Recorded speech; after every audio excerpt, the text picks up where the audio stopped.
à tous. Alors aujourd'hui, on va parler d'un sujet qui fâche. La réorientation après la PACES. Alors, je sais très bien comment c'est difficile d'en parler, surtout quand c'est tout frais ou que ça fait même quelques mois qu'on a tout donné clairement pour avoir notre PACES, pour avoir un concours et qu'au final on n'a rien. Je sais très bien ce que ça fait parce que je l'ai vécu.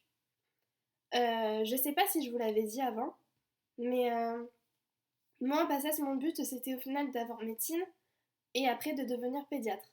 Voilà. Et après le concours du deuxième semestre en doublante, ben en fait, je me suis rendu compte que ça sera jamais possible.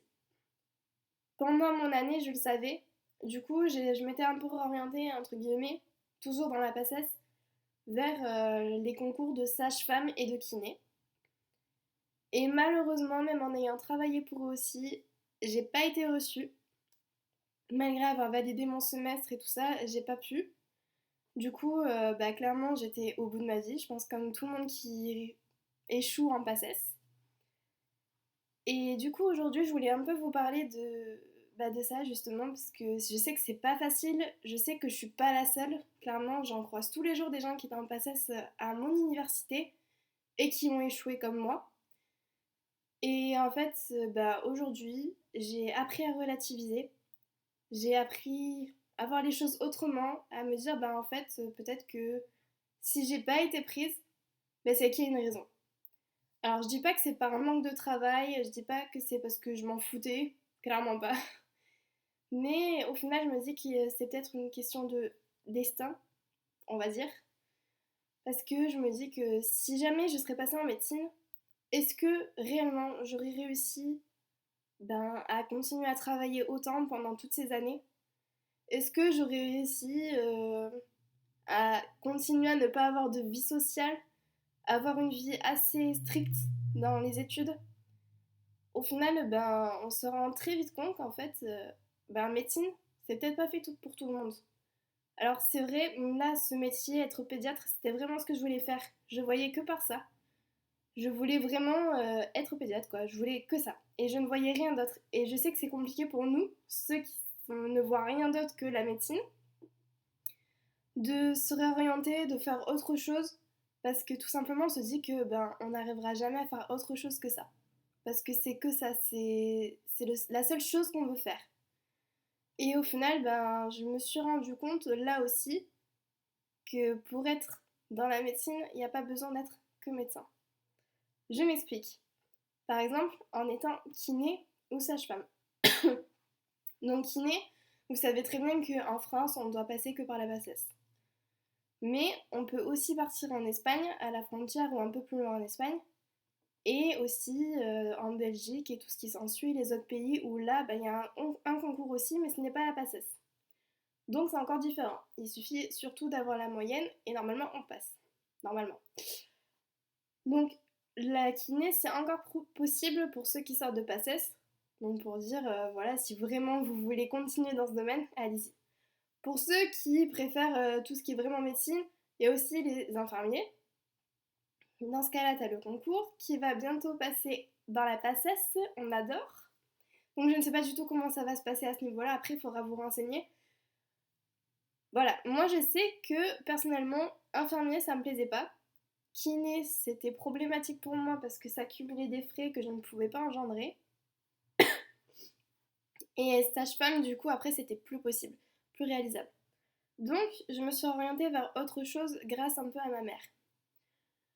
Elle m'avait dit pendant que j'étais en train de pleurer toutes les larmes de mon corps après avoir vu juste les résultats du premier semestre qui m'avaient dit clairement que je ne pourrais pas faire médecine, elle m'avait proposé d'aller visiter l'école d'ostéopathe. Donc on est allé visiter, je me suis rendu compte qu'en fait il y avait plusieurs choses qui auraient pu m'intéresser. Alors je dis pas, hein, ça n'a rien à voir avec médecine, c'est du paramédical, mais ça reste intéressant. De là, je me suis un peu plus ouverte. J'ai tenté de voir d'autres métiers, genre orthoptiste, éthiopathe. Alors, les éthiopathes, c'est vraiment pas connu. Donc, vraiment, si vous voulez voir pour rester dans la médecine, allez voir ce que c'est un éthiopathe. Parce que vraiment, c'est cool. Après, c'est aussi intense que les études de médecine. Donc, faut voir si vous en êtes capable.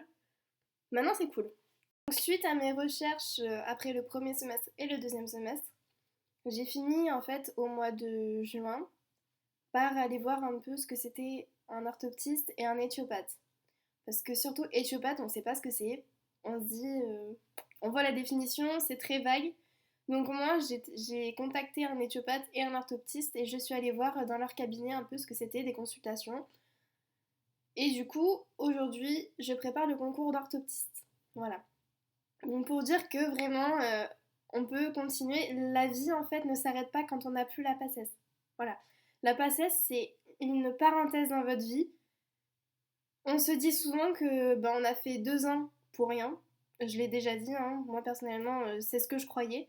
Et au final, aujourd'hui, ben, j'enchaîne une fac de psycho avec le concours orthoptiste et je m'en sors très bien parce qu'aujourd'hui, je sais comment travailler, je sais comment je fonctionne et ça marche quoi. Au final, aujourd'hui, je suis très bien. Et en plus de ça, aujourd'hui, j'ai carrément mis encore un pied dans la médecine à travers des associations comme la Croix-Rouge. Donc voici une petite preuve de la Croix-Rouge. Je suis plutôt fière de la montrer. Donc voilà, pour dire qu'on peut quand même rester dans le domaine de la médecine sans forcément être dans la PACES. Moi, je sais qu'aujourd'hui, dans la Croix-Rouge, je suis assez fière d'y être parce que ben, aujourd'hui, j'ai des avantages. Je peux sauver des vies, je peux intervenir pour aider les gens parce que clairement, c'est ça que je voulais faire. C'est grâce d'ailleurs à un stage de secourisme que je me suis rendu compte que j'ai eu mon déclic sur ça, de ce que je voulais faire réellement.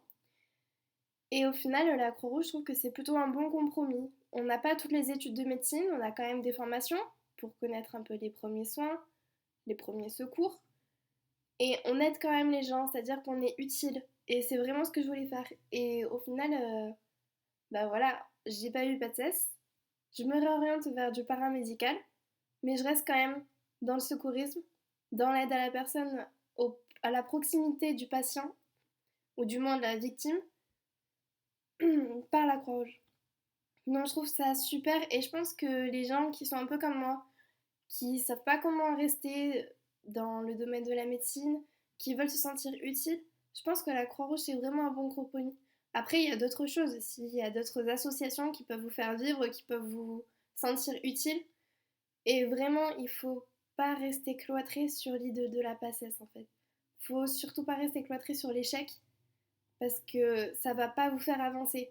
Aujourd'hui, j'en suis ici, j'en suis là vraiment à avancer, à chercher à avoir un autre concours, même si voilà, j'ai raté un concours, j'en retente un encore parce que voilà, j'ai pris conscience de certaines choses et au final, tous les regrets que j'avais, du genre si j'avais pris une prépa, qu'est-ce que ça aurait fait? Est-ce que j'aurais eu ma PACES? Est-ce que j'aurais eu sage-femme? Ben, c'est des choses que je laisse de côté aujourd'hui parce que dans tous les cas, ce qui est fait est fait. Je ne peux pas revenir en arrière. Je ne peux pas faire une troisième année de PACES, même si j'aurais pu, je pense que je l'aurais pas fait parce que psychologiquement c'est hyper dur. Mais bon, aujourd'hui, j'ai une vie qui me correspond. Voilà, j'ai un concours qui m'attend pour rentrer dans du paramédical. Je fais en même temps, en parallèle, une année dans une fac de psycho. Je suis à la Croix-Rouge et en plus de ça, je me suis remise au sport, ce qui était impossible à faire en PACES. Donc au final, je pense que même si j'ai pas réussi la PACES, j'ai quand même gagné au change. Et c'est ce que je voulais vous partager parce que je sais que c'est assez compliqué de vivre ça. Je sais que c'est dur de traverser ça, de surmonter ça surtout, et au final de continuer à avoir une vie normale en essayant d'oublier un peu cet échec qui nous a pourri la vie, clairement. Et j'espère vraiment que tous ceux qui sont dans mon cas, ou même les doublants, enfin, ou les futurs doublants plutôt, qui ont loupé leur première année, ne vous en faites pas, vous avez déjà la deuxième qui vous attend. Il faut savoir que généralement, c'est plus les doublants qui réussissent que les primants. Et pour ceux qui ont doublé et qui ont malheureusement échoué, bah, je vous souhaite bon courage. J'espère que vous allez réussir à vous orienter, que vous allez être heureux dans votre vie. J'espère que vous allez trouver votre voie, comme moi aujourd'hui je la trouve. Salut!